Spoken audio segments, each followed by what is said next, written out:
ना सदासिन्नो सदासि तदानीं नासिद्रजो नो व्योमा परो यत् किमावरीवः कुह कस्य शर्मणम्बः किमासीत् गहनं गभीरं सृष्टि से पहले सत नहीं था, असत भी नहीं, अंतरिक्ष भी नहीं, आकाश भी नहीं था। छिपा था क्या, कहाँ, किसने ढका था? उस पल तो अगम अतल जल भी कहाँ था। भुवस्वः तत्सवितुर्वरेण्यं भर्गो देवस्य धीमहि धियो यो नः प्रचोदयात्।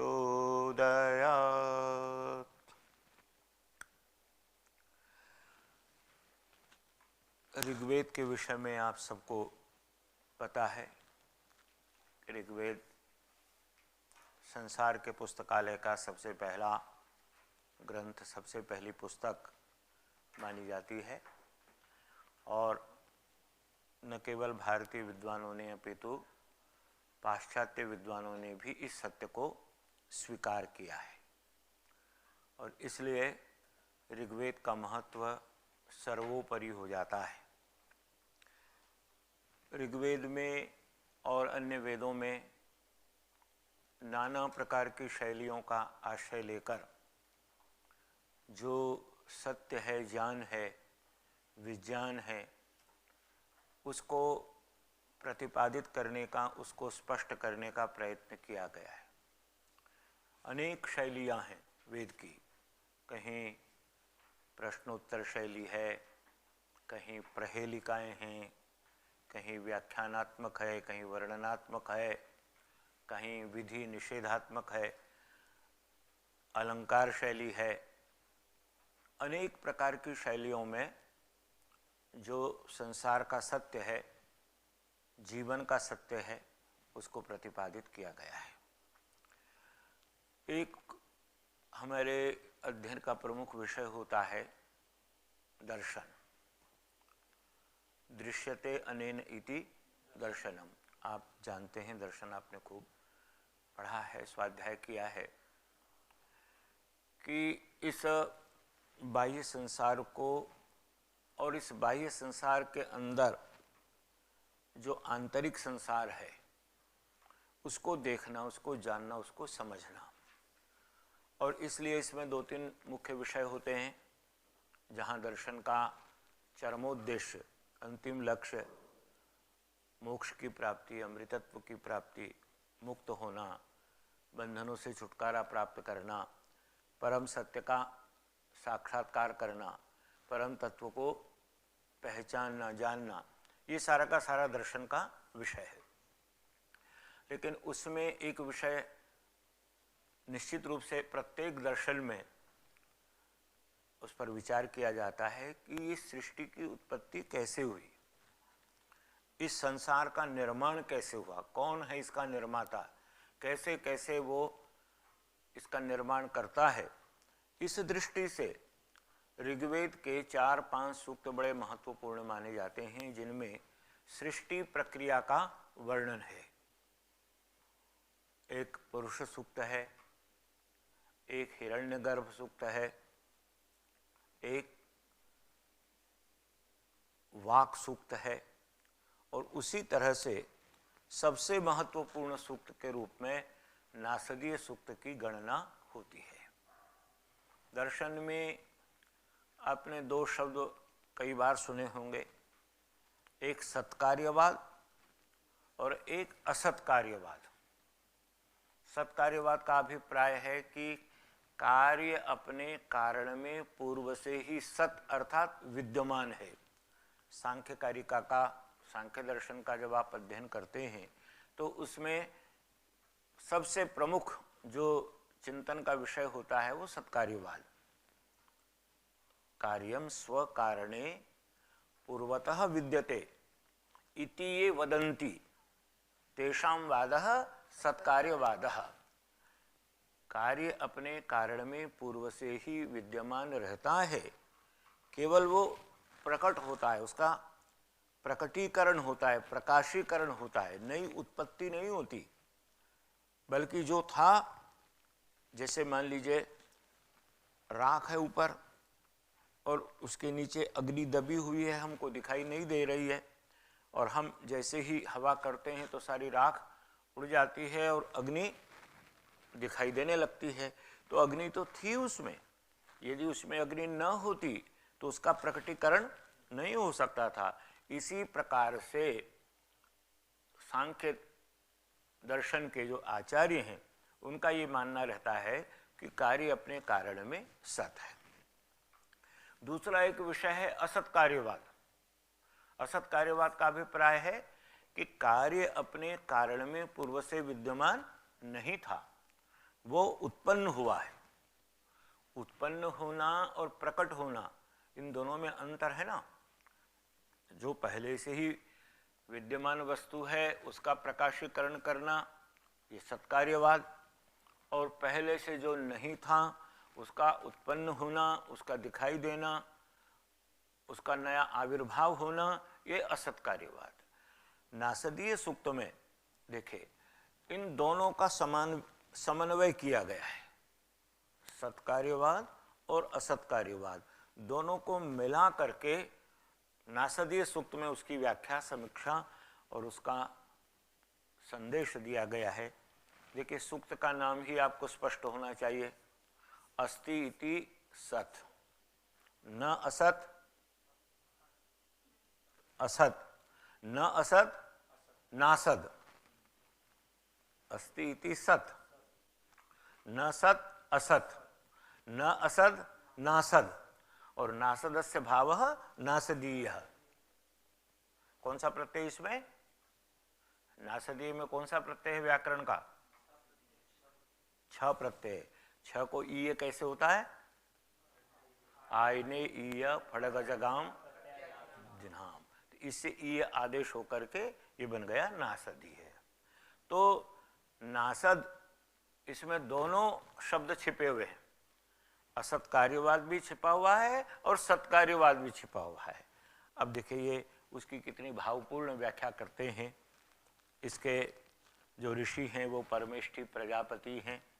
ऋषि का नाम आपको मंत्र की व्याख्या करते समय जरूर ध्यान में रहना चाहिए, क्योंकि ऋषि वह होता है जिस ऋषि ने उस मंत्र का साक्षात्कार किया है। तो मंत्र का जो वर्ण विषय है, यद्यपि उसको देवता कहते हैं, किसी भी सूक्त का, किसी भी अध्याय का जो देवता है वह उसका वर्ण विषय होता है, वह उसका सब्जेक्ट मैटर होता है, उसमें उसका प्रतिपादन किया गया है। लेकिन ऋषि को समझने के बाद उसका अर्थ और अधिक सहज हो जाता है।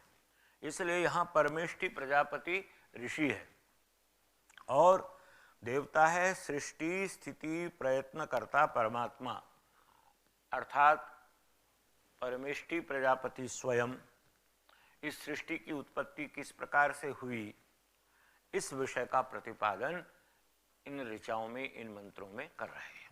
तो सबसे पहला मंत्र देखिए, नासदासिन्नो सदासित तदानीम, नासिद रजो नो व्योमा परो यत्, किमावरी वह कुहकस्य शर्मन, अंभ किमासित गहनम गभीर। तो यहाँ पहली पंक्ति में तो एक तरह से वर्णनात्मक और दूसरी पंक्ति में प्रश्नात्मक प्रश्न पूछे गए। तदानीम, तदानीम अर्थात तस्मिन् काले यदा अस्याः सृष्टेः प्रादुर्भावो अभवत्, यदा च इयं धरित्री उत्पद्यमाना आसीत, जब इस धरती का, इस सृष्टि का, इस पृथ्वी का आविर्भाव हो रहा था, सृष्टि जिस समय उत्पन्न हो रही थी, तो कहते हैं न असत आसीत, असत भी नहीं था। यदि असत होता तो असत से सत की उत्पत्ति कैसे होती? उस समय असत नहीं था। तो क्या सत था? कहते न, न सदासित तदानीम, उस समय सत भी नहीं था। मैंने आपसे एक दिन चर्चा की थी परसों कि ऐसी एक अवस्था होती है जिसको आप न सत कह सकते हैं न असत कह सकते हैं। जैसे मान लीजिए कोई व्यक्ति किसी भी अनजान व्यक्ति से पूछता है कि क्या तुम मुझसे स्नेह रखते हो, परिचय नहीं है, तो वो कहेगा कि नहीं, आपसे तो मेरा कोई स्नेह। तो क्या मुझसे शत्रुता रखते हो? तो उसका भी उत्तर क्या होगा कि नहीं, मैं आपसे शत्रुता भी क्यों रखूंगा। तो ना सत ना असत, न है न नहीं है, ये ऐसी अवस्था होती है जिसको अनिर्वचनीय अवस्था भी हम कह देते हैं। तो तदानीम असत न आसीत, सृष्टि की उत्पत्ति के समय में असत भी नहीं था, न सद आसीत और सत भी नहीं था। यदि सत होता तो सब कुछ दिखाई देता, सब कुछ हमारे आंखों के सामने होता, लेकिन ऐसा भी नहीं था। और नासिद रजह, रजह कहते हैं ये लोक लोकांतर, रजांसी लोकानी, ये लोक, चंद्रलोक, सूर्यलोक और नाना प्रकार के जो लोक लोकांतर हैं इस ब्रह्मांड में, ये रजह भी नहीं थे। न व्योमा परो यत, यत व्योमः परा, जो व्योम आकाश से, अंतरिक्ष से परे है संसार। देखे ना कितना बड़ा अंतरिक्ष, रात्रि में जब आप उसको देखते हैं, निहारिका को और पूरा का पूरा तारामंडल को, और देख करके व्यक्ति आश्चर्यचकित हो जाता है कि कौन है इसका रचयिता, किस प्रकार से इसको बनाया है, कितना विशाल है। जब हम इस विषय में सुनते हैं कि कितने सूर्य हैं, कितने चंद्रमा हैं, कितने लोक लोकांतर हैं, तो सुन सुन करके भी व्यक्ति बिल्कुल दिग्भ्रमित सा हो जाता है कि ये फिर है क्या। इतना विस्तृत है कि अंत में यही कहना पड़ता है कि नीति नीति इतना ही नहीं है, बस हमारे बस की बात नहीं है, इससे आगे समझ में नहीं आता। तो यत व्योमः परा न, जो व्योम से, आकाश से परे, वो भी नहीं था। तो कह रहे हैं जी फिर ये भी नहीं था, वो भी नहीं था, ऐसा भी नहीं था, वैसा भी नहीं था, तो फिर किम आवरीवः, किम केन तत्वेन, केन पदार्थेन, केन रूपेण आवरीवः, आ समन्ताद वरीवः इदं सर्वम आच्छादितम आसीत्। किम तत्तत्वमासीत्, कः खलु सः पदार्थः, येन पदार्थेन, येन तत्वेन, यया शक्त्या इदं सर्वं निखिलमपि जगत् आवरीवः समन्तात् आच्छादितम आसीत्। कौन सी ऐसी वस्तु थी जिससे कि ये सारा संसार, ये सारा ब्रह्मांड सब ओर से आच्छादित था। कुह, कुह कुत्र आसीत्, कुह कहाँ, कुह कुत्र, ये सप्तम्यास्त्रल न, त्र के स्थान पर ह हो जाता है। कस्य शर्मन, वेद में एक बात का विशेष आपको ध्यान रखना होगा अर्थ करते समय कि सारी विभक्तियां सभी विभक्तियों के अर्थ में प्रयुक्त हो जाती है, और सभी काल सभी कालों के लिए प्रयुक्त हो जाते हैं। जैसे मान लीजिए क्रिया है वर्तमान काल की, लेकिन वर्तमान काल की क्रिया का प्रयोग है, उसका अर्थ जब हम लेंगे तो भूतकाल भी, वर्तमान काल भी और भविष्यत काल भी। तो इसी प्रकार से विभक्तियों में उसको कहते हैं व्यत्यय, है ना, व्यत्यय बहुलम। तो व्यत्यय करके विभक्तियां आपको दिखाई देगी द्वितीया, लेकिन अर्थ है सप्तमी का। विभक्ति दिखाई दे रही है प्रथमा, अर्थ हो रहा है तृतीया का। तो वेद का अध्ययन करते समय इस बात को, उसकी जो उसका जो पदपाठ है, उसका जो अन्वय है, उस अन्वय के अनुसार उसकी संगति हमको लगानी पड़ती है। मैं इसलिए कह रहा हूं, जैसे यहाँ है कस्य शर्मन,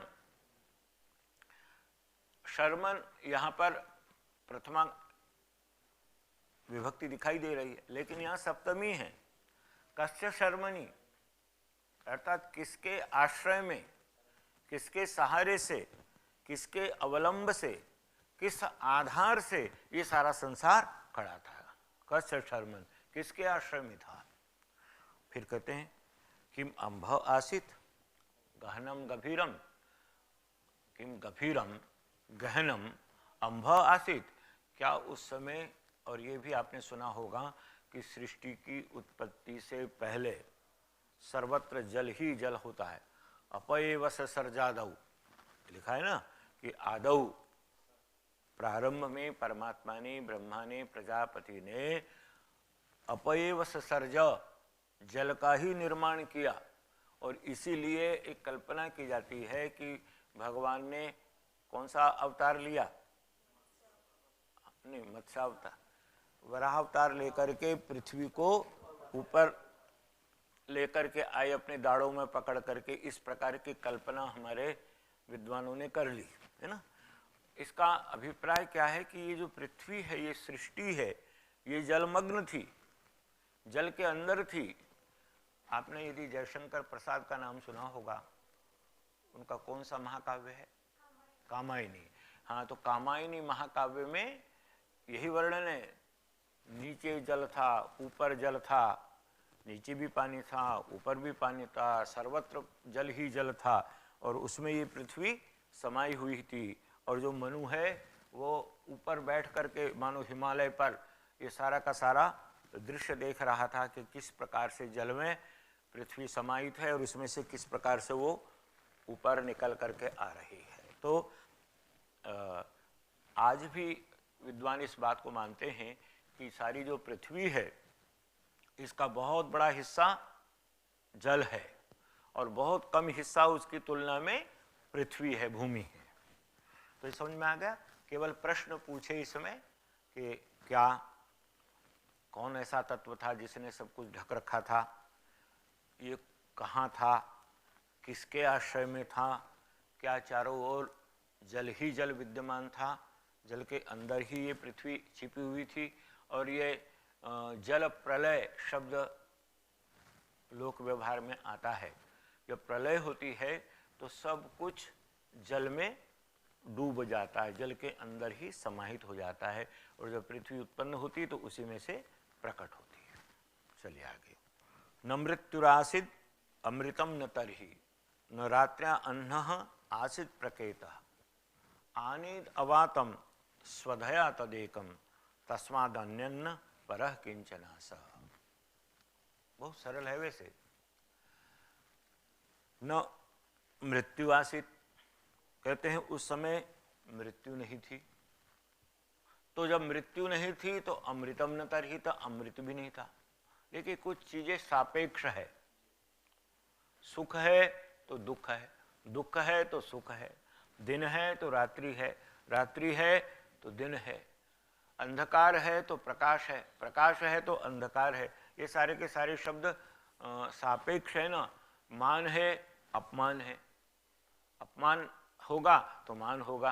ये चक्रवत परिवर्तनते, महाकवि कालिदास ने लिखा है ना, सुखानी च दुखानी च।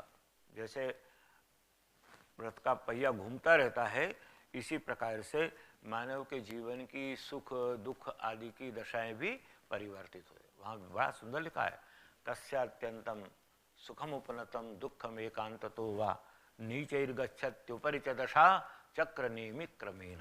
कहते हैं कि जिस प्रकार से चक्र घूमता है, नीचे वाला ऊपर, ऊपर वाला नीचे, इसी प्रकार से कल तक जिसके जीवन में सुख ही सुख था, आज दुख की घली अंधेरी रात है। कल तक जिसके जीवन में दुख की अमावस्या थी, और पता नहीं कौन सा ऐसा हवा का झोंका आता है कि वो सारे दुख दूर हो जाते हैं और सुख ही सुख हो जाता है। तो यहाँ भी कहा न मृत्युरासित अमृतम न तरही, मृत्यु भी नहीं थी उस समय, तो अमृत भी नहीं था। अमृतत्व अर्थात मोक्ष की परिकल्पना भी नहीं थी। रात्र्या अन्न प्रकेतः न आसीत, तो रात्रि का और अन्न दिन का, प्रकेतः प्रकृष्ट केतः, प्रकृष्ट चिन्ह क्या होता है? अंधकार रात्रि का चिन्ह है, प्रकाश दिन का चिन्ह है। जब प्रकाश आ जाता है तो हम कहते हैं कि दिन आ गया, जब अंधकार छा जाता है तो कहते हैं कि रात्रि का आगमन हो गया। तो रात्रि का और दिन का कोई प्रकृष्ट चिन्ह नहीं था। फिर आनीद अवातम, अवातम आनीत, बिना वात के, बिना वायु के ही आनित अनप्राण ने, बिना वायु के ही ये सारा ब्रह्मांड या इस ब्रह्मांड के जितने भी चेतन प्राणी हैं वो बिना वायु के ही श्वासोच्छ्वास ले रहे थे, प्राण धारण कर रहे थे। बिना वायु के ही उस समय श्वास लेने की, वायु लेने और छोड़ने की प्रक्रिया चल रही थी। वायु नहीं थी उस समय, क्योंकि पंच तत्वों का निर्माण हुआ ही नहीं था। वायु भी तो एक 5 तत्वों में है ना, आकाश, वायु, अग्नि, जल और पृथ्वी। तो अवातम, बिना वायु के ही आनित, किससे? स्वधया। अब ये स्वधा शब्द जो है वेद में बड़ा कमाल का है। इसके बहुत अर्थ हैं स्वधा के। स्वधा एक मंत्र आया है, आपने सुना होगा, स्वधया परिहिता, श्रद्धया परियूढ़ा, दीक्षया गुप्ता, यज्ञे प्रतिष्ठिता लोको निधनम। वहाँ आचार्यगण स्वधा शब्द का अर्थ लेते हैं कि हमने अपने पुरुषार्थ से, अपनी योग्यता से जो कुछ भी प्राप्त किया है वो स्वधा, उस स्वधा से ही परिहिता, अर्थात हमने अपने पुरुषार्थ से, योग्यता से, मेहनत से जो कुछ भी प्राप्त किया है, वैभव, ऐश्वर्य, धन धान्य आदि, उसी से प्रसन्न रहना, उसी में तुष्ट रहना, ये स्वधा परिहिता का वहाँ अर्थ है। लेकिन स्वधा अन्न को भी कहते हैं, स्वधा माया को भी कहते हैं, स्वधा परमात्मा की शक्ति को भी कहते हैं। तो स्वधया अवातम आनीत, मतलब परमात्मा की जो स्वधा नाम की शक्ति है, उस शक्ति से ही ये सारा प्राणी जगत, ये चेतन संसार बिना वायु के ही श्वास ले रहा था, प्राण धारण कर रहा था। नहीं, चेतन संसार सुषुप्तावस्था में था ना, ऐसा है, नष्ट नहीं होता। जैसे तो हम सब मानते हैं कि प्रलय में भी सर्वथा जीवों का अभाव नहीं होता। हाँ, 3 अवस्थाएं ना, स्थूल, सूक्ष्म और कारण। तो कारण नहीं बल्कि सूक्ष्म रूप में जीवात्मा उस समय रहते हैं, कारण रूप में तो वो चले जाते हैं जिनका मोक्ष हो गया, ये माना जाता है। हालांकि ना तो मैंने अनुभव किया है, आप भी अभी नहीं अनुभव कर पाए होंगे उस मोक्ष ब्रह्मानंद का। देखिए, वो ऐसा बताते हैं कि जो मोक्ष का ब्रह्मानंद है, वो मोक्ष का ब्रह्मानंद कारण शरीर के द्वारा जीवात्मा भोगता है। सूक्ष्म शरीर में भी ये सारे के सारे तत्व रहते हैं, लेकिन सूक्ष्म शरीर भी जब छूट जाता है, केवल कारण शरीर ही रहता है, वो मुक्तावस्था होती है। और उसमें तो वो पूरे ब्रह्मांड में जहाँ चाहे वहाँ विचरण करे, जहाँ जाना चाहे वहाँ जाए, जो पाना चाहे पाए, उसके लिए किसी भी तरह की कोई सीमाएं, कोई बंधन, कोई रुकावट नहीं होती। ऐसा संत लोग कहते हैं, ऐसा योगी लोग कहते हैं। मैं नहीं कह सकता कि वो वास्तव में क्या स्थिति है वहाँ की। आप थोड़े दिनों में जान जाएंगे, फिर आपसे पूछेंगे हम कि बताइए वहाँ कितनी बार घूम करके आए, वहाँ क्या क्या देखा। कौन सा अलंकार है ये? बिना श्वास के वायु नहीं केवल प्राण। हाँ हाँ हाँ हाँ हाँ, विभावना, विभावना बिना ही तुम कार्योत्पत्ति यदुच्यते, ये अलंकार भी आपको याद होने चाहिए। विभावना का क्या लक्षण है? विभावना बिना हेतुम कार्योत्पत्ति यदुच्यते, जहाँ बिना कारण के ही कार्य की उत्पत्ति होती है उसको कहते हैं विभावना अलंकार। बादल थे ही नहीं, वर्षा हो गई, इसको क्या कहेंगे? विभावना। और विशेषोक्ति, हाँ, उसका लक्षण बताइए। विशेषोक्ति अखंडेषु कारणेषु फलावचः, कारण है, बादल खूब उमड़ घुमड़ कर दिखाई दे रहे थे, बहुत देर तक बादल गरज रहे थे, लेकिन पानी आया ही नहीं। तो कारण के होने पर भी जहाँ कार्य की उत्पत्ति नहीं होती उसको विशेषोक्ति कहते हैं। और बिना कारण के भी हमने सेवा की नहीं, गुरुजी प्रसन्न हो गए, अपने आप वरदान ले लिया, ये किसको क्या कहेंगे? विभावना। और दूसरी तरफ खूब सेवा की लेकिन कुछ मिला नहीं, पल्ले पड़ा नहीं, खाली गए थे खाली लौट आए। इसके लिए एक बड़ा सुंदर श्लोक है मृच्छकटिकम में, वो आप याद रखना हमेशा। लिम्पति व तमोंगानी वर्षति वांजनम नभा असत पुरुष सेवे व दृष्टिर विफलताम गता। समझ आया? अंधकार का वर्णन किया है, घनघोर अंधकार, चारों तरफ बिल्कुल ऐसा अंधेरा कि कुछ नजर नहीं आता, उस अंधकार का वर्णन करता है कवि। ऐसा लगता है तमह अंगानी लिम्पति इव, तमह अंधकार सारे अंगों को बिल्कुल लीप रहा है, मतलब बिल्कुल घेर लिया है सारे अंगों को। वर्षति वांजनम नभा, और आकाश मानो काजल बरसा रहा, इतना काला काला चारों तरफ अंधेरा है, ऐसा लगता है मानो आसमान ने ही काजल बरसा दिया। और फिर उसकी तुलना दी असत पुरुष सेवे व, जैसे किसी असज्जन दुष्ट व्यक्ति की आप सेवा करें और वो सेवा बिल्कुल व्यर्थ हो जाती है, उसका कोई फल नहीं मिलता। इसी प्रकार से कवि कहता है दृष्टिर विफलताम गता, हमारी आंखें बहुत सुंदर हैं, बहुत अच्छी हैं, लेकिन इतना अंधकार है कि आंखें विफल हो गई, अर्थात कुछ दिखाई नहीं देता। हाँ, तद एकम, तो कहते वो एक ही तत्व उस समय विराजमान था। सर्वम खलु इदम ब्रह्म, यहीं से ये चीजें ध्वनित हुई है। तद एकम, एकम तदेव तत्वमासीत, तद ब्रह्म एव आसीत, अन्यत किमपि न आसीत, है ना। तस्मात् अन्यत न परः किंचन आस, आस का देखिए, आशा आसीत, जब आप अर्थ लगाएंगे ना, तस्मात् अन्यः, तस्मात् ब्रह्मणः, तस्मात् प्रजापतेः परमेश्वरात् भिन्नः अन्यः किंचन न आसीत, कुछ भी नहीं था। अर्थात उस समय केवल एक ही तत्व था, ब्रह्म तत्व था, परम तत्व था, और सब कुछ उसी के अंदर समाहित हो गया था। और उसकी अवस्था ऐसी थी कि बिना वायु के भी वो श्वास प्रश्वास ले रहा था। और उस समय न मृत्यु थी, न अमृत था, न रात्रि थी, न दिन थे, न सूरज था, न चंद्रमा था, न प्रकाश था, न अंधकार था, बिल्कुल एक रूप, एक रस सारा ब्रह्मांड था। ठीक है, चलिए आगे। फिर तमा आसीत तमसा गूढ़मग्रे अप्रकेतम सलिलम सर्वमाइदम तुच्छेन आभु अपि हितम यदासित तपसः तन्महिना जायतैकम।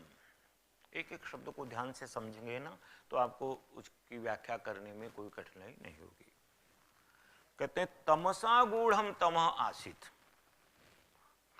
कमाल का वर्णन है। अग्रे, अग्रे अर्थात सृष्टि की रचना से पहले, सृष्टि रचना के प्रारंभ में तमसा गूढ़म तम आसीत, इतना अंधकार था कि उसका वर्णन करते हुए कहते हैं तमस से आच्छादित तमह था, अर्थात भयंकर अंधकार था, मतलब मूर्खता से युक्त मूर्खता थी। ऐसे हम कहें ना, ये मूर्खता से घिरा हुआ ये मूर्ख व्यक्ति है, इसका मतलब अतिशय मूर्ख है। तो ऐसे ही तमसा गूढ़म अर्थात अंधकार से गूढ़, अंधकार से आच्छादित, अंधकार से ढका हुआ, तमः आसीत प्रगाढ़ अंधकार था। उजाले का, प्रकाश का, सूर्य की किरणों का कहीं नामो निशान नहीं था। अप्रकेतम, वो पहले भी आ चुका, अप्रकेतम अर्थात कोई चिन्ह नहीं था सृष्टि का।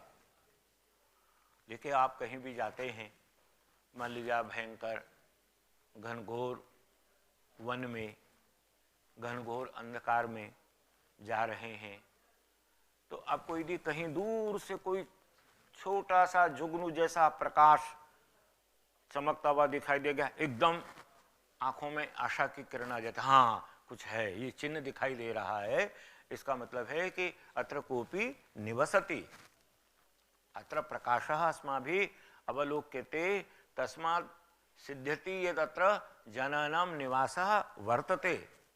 तो वो प्रकेत हो गया ना, वो चिन्ह हो गया। लेकिन कहते हैं उस समय अप्रकेतम, कोई प्रकेत कोई प्रकृष्ट चिन्ह नहीं था। फिर क्या था? इदम सर्वम सलिलम आहा। देखिए इसमें आ मिला हुआ है, सर्वमा आहा। आहा का मतलब आसीत। इदम सर्वम सलिलम आहा, ये सब कुछ जल ही जल था।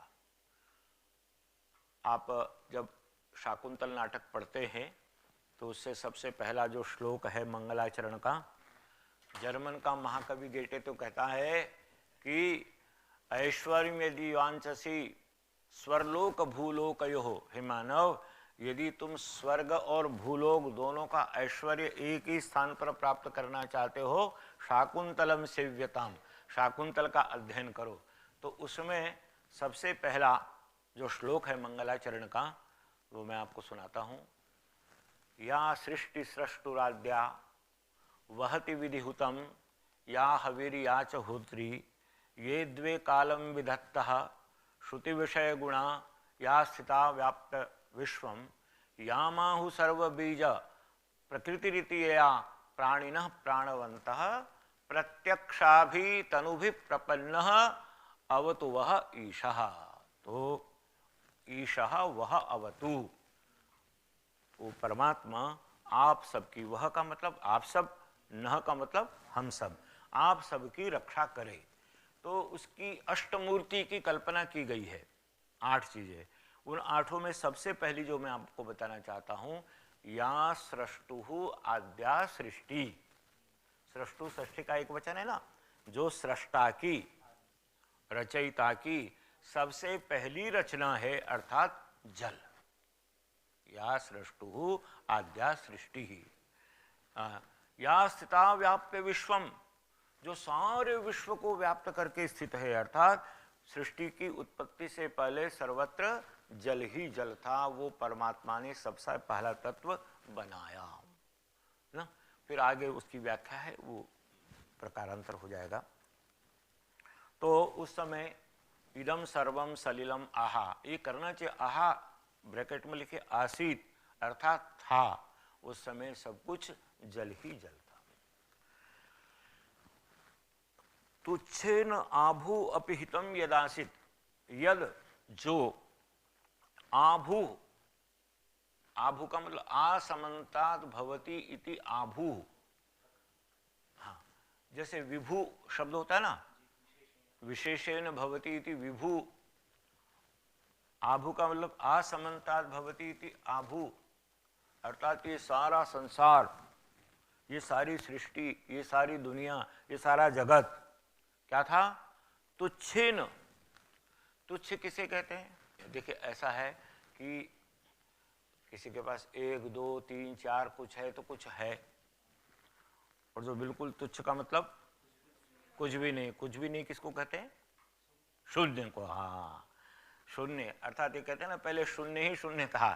तो जो आभू है, समन्ता चारों तरफ से व्याप्त होने वाला ये जो संसार है, ये जो सृष्टि है, ये तुच्छ से अर्थात शून्य से, तुच्छे न शून्य न, है ना, अपिहितम आसीत, शून्य नैव आच्छादितम आसीत, सर्वत्रम शून्यमेव दरिदृश्यते स्म। इसीलिए तो हम कहते हैं कि भाई सारा जो गणित और संख्याएं ये सब कुछ जो है शून्य से ही उत्पन्न हुई, ये संसार शून्य से ही उत्पन्न हुआ। तो ये यहाँ पर उस रूप में इसका वर्णन किया है, जो सर्वत्र व्यापक संसार है, यह तुच्छ से अर्थात शून्य से ही अपिहितम आच्छादित ढका हुआ था। ठीक है। फिर ये कैसे उत्पन्न हुआ? आपने ये तो सुना ही है कि 2 प्रकार की सृष्टि होती है, एक अमैथुनी सृष्टि, एक मैथुनी सृष्टि। सृष्टि के प्रारंभ में अमैथुनी सृष्टि होती है। तो वो क्यों होती है? उसका निर्माण किस लिए होता है? परमात्मा के विषय में कहते हैं, ब्रह्मा के विषय में, एको हम बहुश्याम प्रजाएय। जैसे करोड़ों वर्ष तक प्रलय की अवस्था थी, जीव प्रलय अवस्था में थे। अब उनके कर्मों का उनको फल कैसे मिले? कर्मों का फल तभी मिलेगा ना जब सृष्टि बनेगी। प्रलय की अवस्था में तो अच्छा बुरा कोई फल उनको मिलना ही नहीं था।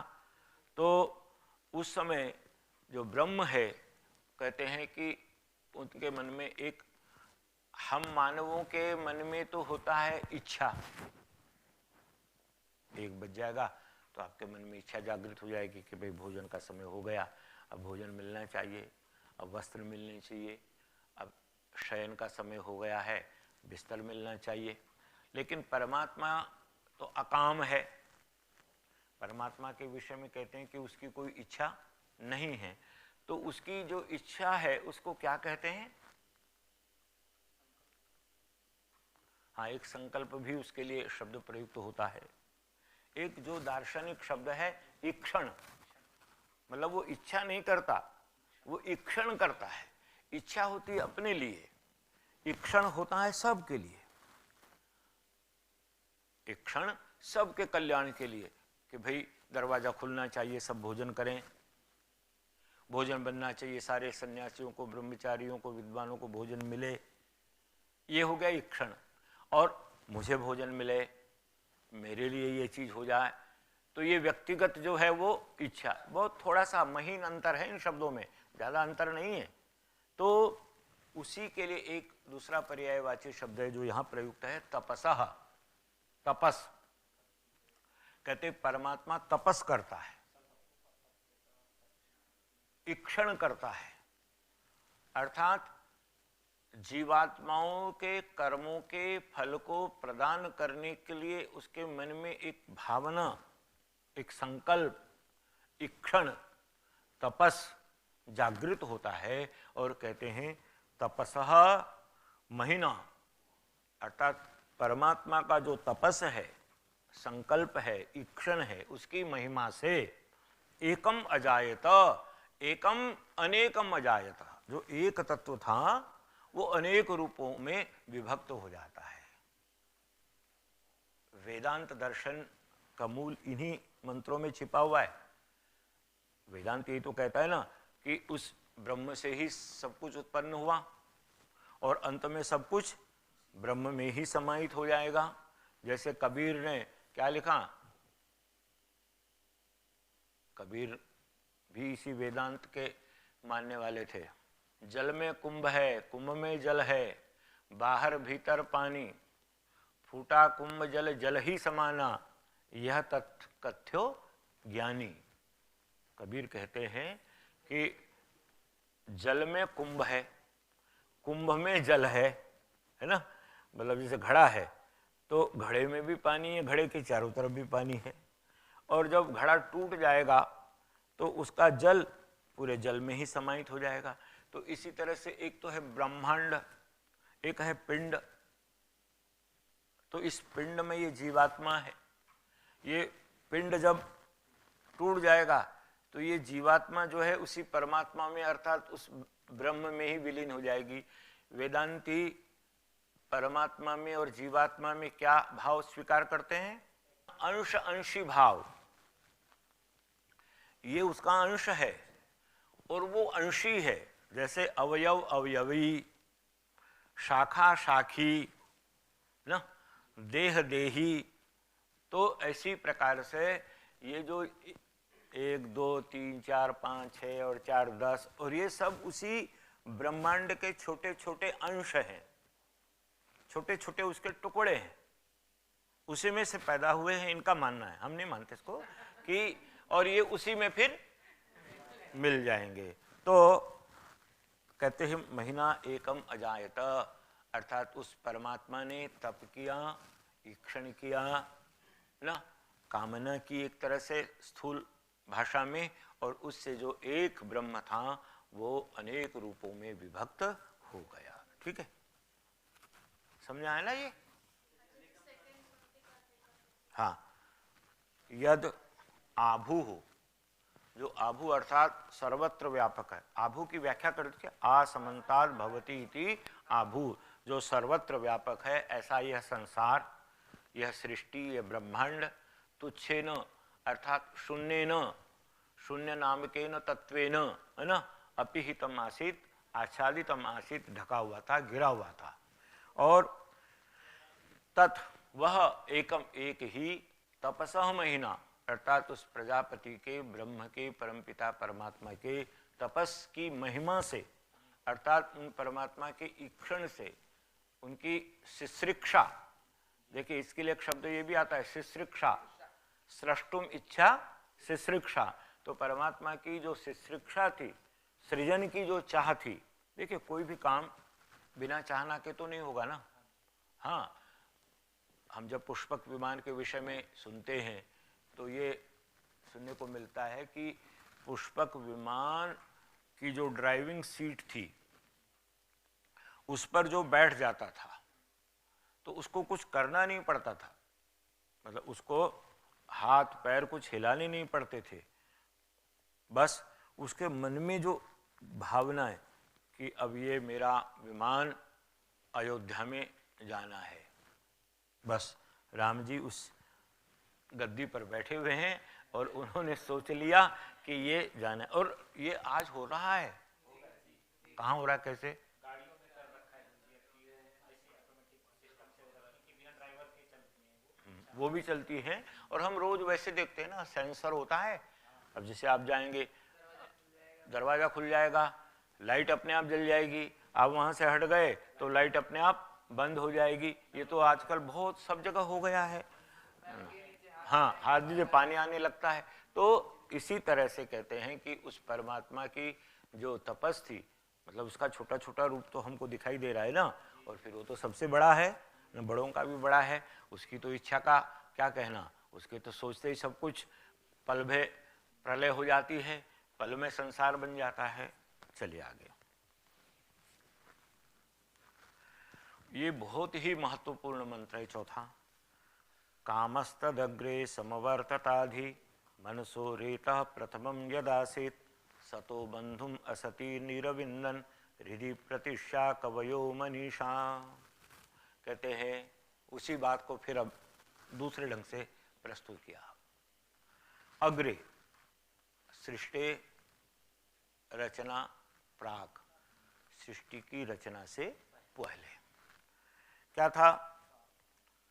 कामः समवर्तता, केवल काम था। और इसका स्थूल अर्थ फ्रायड ने, फ्रायड का नाम सुना आपने? फ्रायड एक विदेशी बहुत बड़ा मनोवैज्ञानिक माना जाता है। तो उसने कहा कि जो सारी सृष्टि चल रही है, सारा संसार जो चल रहा है, हमारे जो व्यवहार हो रहे हैं, भाई भाई से प्रेम करता है, पिता पुत्र से प्रेम करता है, पुत्र पिता से प्रेम करता है, पति पत्नी से, पत्नी पति से, हमारे जितने दुनिया के व्यवहार हैं इन सब के पीछे वो कहते हैं काम, सेक्स, फ्रायड का कहना है। तो उसने इसका स्थूल अर्थ ले लिया, जबकि इसका अर्थ क्या है? कामः तद अग्रे समवर्तता, कामना, ईश्वर की इच्छा, ईश्वरेच्छा बलीयसी हम कहते हैं ना। ऋषि दयानंद ने भी अपना प्राणों का परित्याग करते समय कहा, ईश्वर तेरी इच्छा पूर्ण हो, तूने बड़ी विचित्र लीला की। तो अग्रे कामः समवर्तता, अर्थात सबसे पहले जो काम अर्थात अभिलाषा, इच्छा, सृष्टि को उत्पन्न करने की अभिलाषा। देखे ये दयानंद का भाष्य इसमें है, कामः तद अग्रे आरंभ सृष्टौ अग्रे कामो अभिलाषः। इसका अर्थ किया है ऋषि ने, है ना।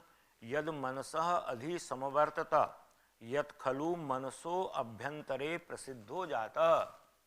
बिल्कुल सीधा सीधा सा। मैंने इस पुस्तक तैयार की आप जैसे विद्वानों के लिए, इसमें दोनों भाष्य दिए हैं, ऋषि दयानंद का भाष्य भी है और सायण का भाष्य भी है, जिससे कि दोनों का तुलनात्मक अध्ययन हो जाए। तो उसमें काम, इच्छा, अभिलाषा, सृजन की इच्छा वो वर्तमान थी। और मनसो रेथा प्रथमम यद आसीत, है ना। रेतः कहते हैं सृष्टि की उत्पत्ति का बीज, उसका मूल कारण। और कहते हैं मनसो रेतः प्रथमम यद आसीत, अधि उपसर्ग किस अर्थ में होता है? अधि इति उपरि भावम ऐश्वर्यम वा, उपरि भाव और ऐश्वर्य के अर्थ में असौ अधि, असौ महात्मा अधि यदि हम कहते हैं कि मतलब ये महात्मा ऊपर है, साधना में ये हमसे ऊपर है, ये साधना से ऐश्वर्यवान है, इस अर्थ में अधि का प्रयोग होता है। तो कहते हैं यद रेतः मनसः रेतः प्रथमम आसीत अधि, जो इस सृष्टि की उत्पत्ति का मूल कारण बीज था, मनसः ब्रह्मा के मन में, वह अधि वही सबसे ऊपरी था, वही सबसे श्रेष्ठ कारण था, वही मूल कारण था। अब देखें ना, इतना बड़ा आपका ये परम पूज्य स्वामी जी महाराज ने इतना बड़ा ये साम्राज्य स्थापित किया, आध्यात्मिक साम्राज्य, तो उसके पीछे उनके मन का कोई संकल्प ही तो रहा होगा कि मैं दुनिया के सामने एक ऐसा स्थान बनाऊं, मैं दुनिया को कुछ ऐसी चीज दूं जिसमें अध्यात्म की, योग की, मानवता की, संस्कृति की गंगा प्रवाहित हो, और उसका परिणाम है कि ये सब कुछ बन करके तैयार हो गया। तो इसी प्रकार से परमात्मा के मन में कल्पना करते हैं ना, मन उनका ऐसा मन नहीं है जैसा हमारा है, लेकिन एक हमने कल्पना की, वैदिक ऋषियों ने उसको मन शब्द के द्वारा बताया कि परमात्मा के मन में मानव सृष्टि की उत्पत्ति का मूल कारण बीज रूप में विद्यमान था। सतः बंधुम असति निरविन्दन हृदय प्रतिष्ठा कवयो मनीषा, कहते हैं कवयः के खलु कवयः क्रांतदर्शिन, ये खलु भविष्य द्रष्टारः, ये निखिलम जगत हस्तामलकवत पश्यन्ति, जो सारे संसार को हस्तामलक के समान देखते हैं, वो कवि है। कवि केवल तुकबंदी करने वाले यहाँ कवि नहीं है। कवयः क्रांतदर्शिन ऋषयः महर्षयः प्रातः स्मरणीयः आचार्यः वंदनीयः महात्मानः, ते सर्वे कवि शब्देन अत्र अभिधीयन्ते। तो कवयः मनीषा प्रतिष्य, मनीषा देखे इसमें विभक्ति नहीं दिखाई दे रही, लेकिन अर्थ जब करेंगे तो तृतीया का एक वचन मनीषया, अपनी मनीषा के द्वारा। मनीषा कहते हैं सद असत का विवेचन करने वाली जो क्षमता, योग्यता जो हंस में होती है, नीर क्षीर विवेक की। तो इसी प्रकार से जो उच्च कोटि के सन्यासी होते हैं, महात्मा होते हैं, योगी हैं, उनके लिए क्या शब्द प्रयोग होता है? परमहंस। वो हंसों से भी ऊपर है। आप लोगों का स्थान हंसों से ऊपर है। हंस तो सामान्य हंस हो गए, लेकिन जो दिन रात इसी में विचरण करते हैं वो परमहंस, अर्थात वो बताते हैं दुनिया को किम करणीयम किम अकरणीयम, किम सत्यम किम असत्यम, किम जीवनम कह मृत्यु हो, एतत् सर्वम ये खलु प्रतिपादयन्ति एतादृशाम कविनाम ऋषीनाम या मनीषा तेषाम या तत्वावगाहिनी बुद्धि ही, है ना, तया हृदय प्रतिष्य, हृदय सबसे पहले अपने हृदय अंतरिक्ष में, अपनी अंतरात्मा में, अपने भीतर प्रतिष्य, प्रतिष्य का अर्थ होता है कि देखिए किसी विषय को ना बिल्कुल अलग अलग करके देखना, बिल्कुल जिसको कहते हैं ना कि पूरा का पूरा उसका मंथन करके देखना, उसके सारे पक्षों को अच्छी प्रकार से समझ करके उसका प्रतिपादन करना, ये है प्रतिष्य, है ना। निरविन्दन, कहाँ? सतः बंधुम असति निरविन्दन, ये एक पहेली जैसी यहाँ बता दी। सतः जो सत संसार है, जो विद्यमान संसार है, दृश्यमान संसार है, जो दृग्गोचर हो रहा ऐसा संसार है, उसको असति, अविद्यमान, जो अदृष्ट है, जो दिखाई नहीं देता, ऐसे उस परमात्मा तत्व में निरविन्दन, निरविन्दन अर्थात अविन्दन्त, उन्होंने उसको प्राप्त किया, उसको उसमें जाना, उसको उस प्रकार से समझा। दूसरी पंक्ति का एक बार वो अन्वय के साथ अर्थ समझ लीजिए।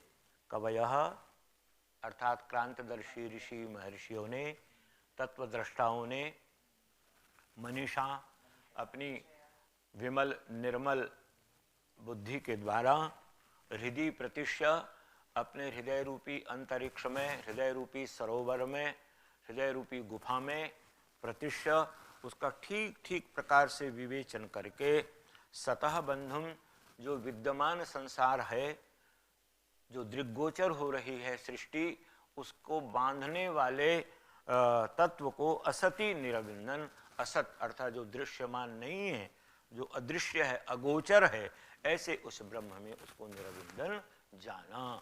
मतलब इस दुनिया को उस परम सत्ता के साथ जोड़ने का जो काम किया वो उन मनीषियों ने किया, उन कवियों ने किया जो क्रांतदर्शी थे, जो बहुत दूर का देखने वाले थे। आया समझे? ठीक है, हाँ हाँ बिल्कुल। ईश्वरः सर्वभूतानां हृद्देशे अर्जुन तिष्ठति। ठीक है, बहुत सुंदर। तिरश्चिनो विततो रश्मिरेषाम अधः स्विदासिद उपरि स्विदासिद रेतोधा आसन महिमान आसन स्वधा अवस्थात प्रयति परस्तात्। देखिए, येषाम रश्मि तिरश्चिनः विततः। तिरश्चिन कहते हैं टेढ़े मेढ़े, अर्थात ये जो सृष्टि की किरणें थी, सृष्टि का आविर्भाव हो रहा था, सृष्टि प्रकट हो रही थी, संसार का निर्माण हो रहा था, प्रक्रिया प्रारंभ हो चुकी थी, दुनिया बनने लगी थी। आप इस तरह से भाषा में वर्णन करिए, अपने उसमें जब व्याख्या करें तो तिरश्चनः रश्मि विततः, इनकी जो रश्मियाँ थी, किरणें थी, वो तिरछी इधर उधर बिखरी हुई थी, अर्थात चारों तरफ परमात्मा की प्रकाश रूपी किरणें फैलती चली जा रही थी, व्याप्त होती चली जा रही थी। अधः स्विदासित ऊपरी स्विदासित, अधः नीचे भी थी किरणें और ऊपर भी थी, चारों तरफ, ऊपर नीचे का, जिसको हम द्युलोक कहते हैं, अंतरिक्ष कहते हैं, पृथ्वीलोक कहते हैं, सर्वत्र नीचे ऊपर उसकी प्रकाश की किरणें, सृष्टि निर्माण की प्रक्रिया, उसका तेज सर्वत्र व्याप्त हो रहा था, सर्वत्र फैला हुआ था। ठीक है। रेतोधा आसन महिमान आसन कहते हैं, उस समय रेतोधा आसन अर्थात वही जो इस सृष्टि का बीज है, मूल है, उसको धारण करने वाले थे। महिमान आसन महत तत्व से युक्त, या सीधा सीधा अर्थ करना है तो महिमाशाली, लेकिन महिमाशाली के स्थान पर महत तत्व, आपने सांख्य दर्शन पढ़ा है ना, तो क्या प्रक्रिया है सृष्टि उत्पत्ति की? हाँ, प्रकृतिर महद महतो अहंकार तस्माद गणश्च षोडश कहा। षोडश गण में कौन कौन से हैं? तन्मात्राएं। हाँ, 5 तन्मात्राएं कौन कौन सी है? शब्द, स्पर्श, रूप, रस, गंध। तो ये सारा का सारा इस तरह से उत्पन्न होता चला गया। तो महिमान आसन अर्थात महिमाशाली थे और महत्त्व से युक्त धीरे धीरे सृष्टि उत्पत्ति की प्रक्रिया आगे बढ़ रही थी। अब एक वाक्य ये आपको कभी भी पूछा जा सकता है, देखिए, स्वधा अवस्थात प्रयति पुरस्तात्।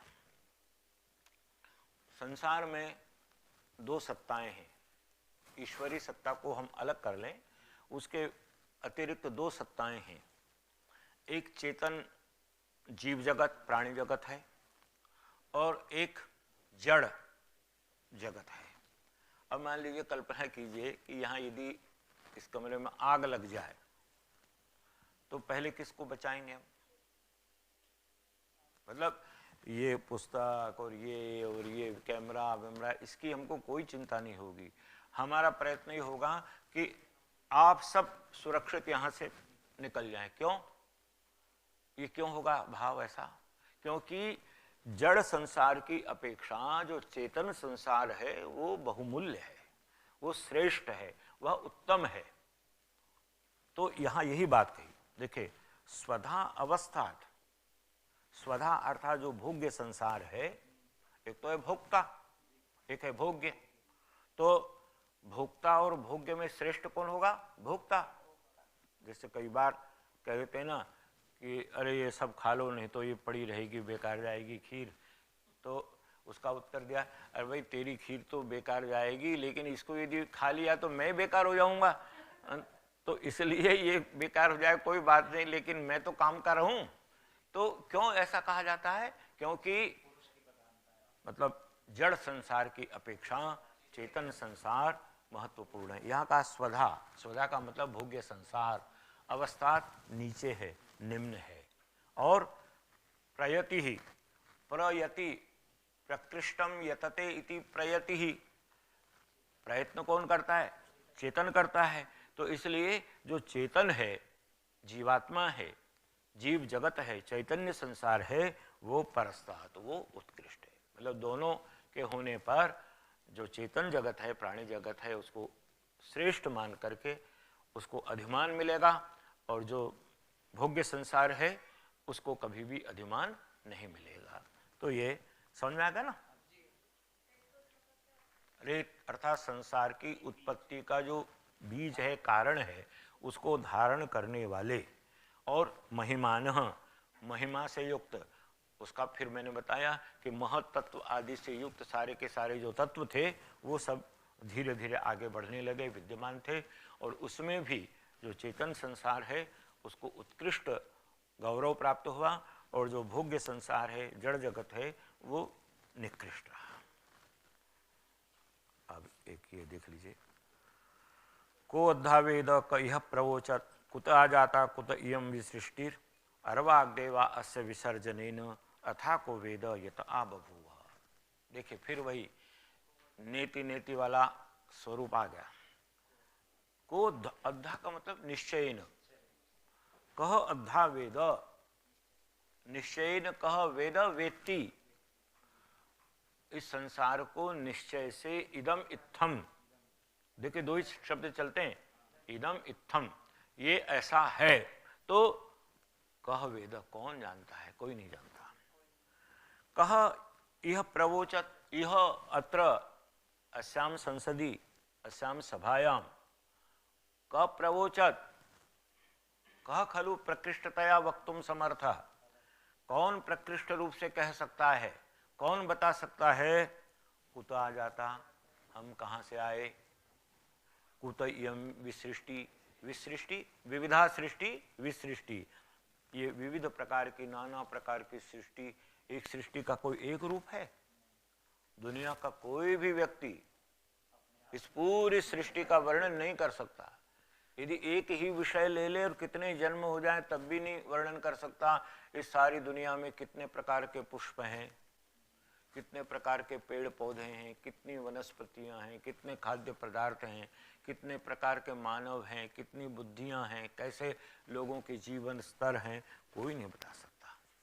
कोई बता सकता है कि इस आकाश में कितने तारे हैं, कितने नक्षत्र हैं, कितने ग्रह उपग्रह हैं? कोई नहीं बता सकता। तो कहते हैं क यह प्रवोचत, यहाँ कौन प्रकृष्ट रूप से कह सकता है कि हम कहाँ से उत्पन्न हुए, ये नाना प्रकार की, विविध प्रकार की ये सृष्टि कहाँ से उत्पन्न हुई? तो कोई कहता है जी देवता बता देंगे। किसी ने कहा कि देवता बता सकते हैं, देवों में बड़ी बुद्धि होती, देव बड़े महान होते हैं। तो कहते हैं ना, अर्वाग देवा अस्य विसर्जनेन, एते खलु देवाः अस्य विसर्जनेन अस्याः सृष्टेः निर्माणात् अनंतरम उत्पन्नः सन्ति। देखिए ये मकान कैसे बना, ये वही तो बता सकता है ना जिसकी आंखों के सामने ये मकान बना हो। मकान बन चुका है और उसमें अब हम बैठ करके अध्ययन कर रहे हैं, तो हम इसके विषय में पूरी बात नहीं बता सकते।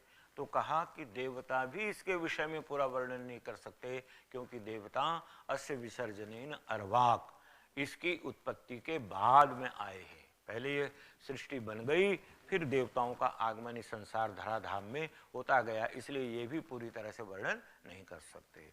तो अथा को वेद यत आ बभूव, तो कहते हैं फिर कह वेद, कह जानाति, कह वेत्ति, यतः आ बभुव, यतः पंचमी, जिससे आ बभुव, ये सारी सृष्टि उत्पन्न हुई, सारे संसार का निर्माण हुआ, इसको कौन जानता है, कौन बता सकता है, अर्थात कोई भी नहीं। तो मतलब ये इतना गहन, इतना जटिल, इतना कठिन विषय है कि इस विषय में कोई भी व्यक्ति पूरी तरह से बताने में, इसको समझने में, इसको जानने में, इसकी व्याख्या करने में असमर्थ है। फिर इयं भी सृष्टिर्यत आ बभूव यदि वा दधे यदि वा न यो अस्याध्यक्षः परमे व्योमन सो अंग वेद यदि वा न वेद। अंत में जो ऋषि है हाथ जोड़ करके बड़ी विनम्रता के साथ इस मंत्र में कह रहा है, इयं विसृष्टिर्यत आ बभूव यतः यस्मात् ब्रह्मण यस्मात् परमेश्वरात्, ये विविध प्रकार की सृष्टि उत्पन्न हुई। यदि वा दधे यदि वा न, कहते हैं वही इसको धारण करता होगा, वही इसको चलाता होगा। देखिए छोटी सी वस्तु को चलाना, धारण करना, व्यवस्थित रखना कितना कठिन होता है। एक छोटा सा कक्ष ही साफ करने के लिए, निर्मल रहे इसके लिए कितना प्रयत्न करता है। तो कहते हैं कि यदि वा दधे यदि वा न, वही इसको धारण करता होगा, या बाबा हमको नहीं पता वो धारण करता है नहीं करता है, क्या करता है। योस्याध्यक्ष परमे व्योमन, और कहते हैं जो इसका अध्यक्ष है इस संसार का, परमे व्योमन, व्योमनी सप्तमी का एक वचन, जो परम व्योम में, परम अंतरिक्ष में, द्युलोक में, जहाँ कहीं भी वो विद्यमान होगा, सोंग वेद यदि वान वेद, वही इस सृष्टि के विषय में जानता होगा, या पता नहीं वो भी जानता है कि नहीं जानता है। अर्थात इसको बड़ा गूढ़, बड़ा रहस्यवाद से युक्त ये विषय बताया कि इतना जटिल विषय है कि अंत में कहते हैं ना कि भाई हम तो बता ही नहीं सकते, हमें तो इसका कुछ पता ही नहीं है। हो सकता है कि वही बता सकें, वही जिन्होंने इस दुनिया को बनाया है, वही इसके विषय में कुछ जानते होंगे। वो जानते हैं नहीं जानते हैं, हम अपनी बुद्धि से कुछ भी नहीं कह सकते। तो इस प्रकार से ये नासदीय सूक्त में सृष्टि ना, इस वाली बात नहीं ऐसी है ना। तो ये आपका एक सूक्त हो गया, कल फिर एक दूसरा सूक्त लेंगे, ठीक है। अवगतम।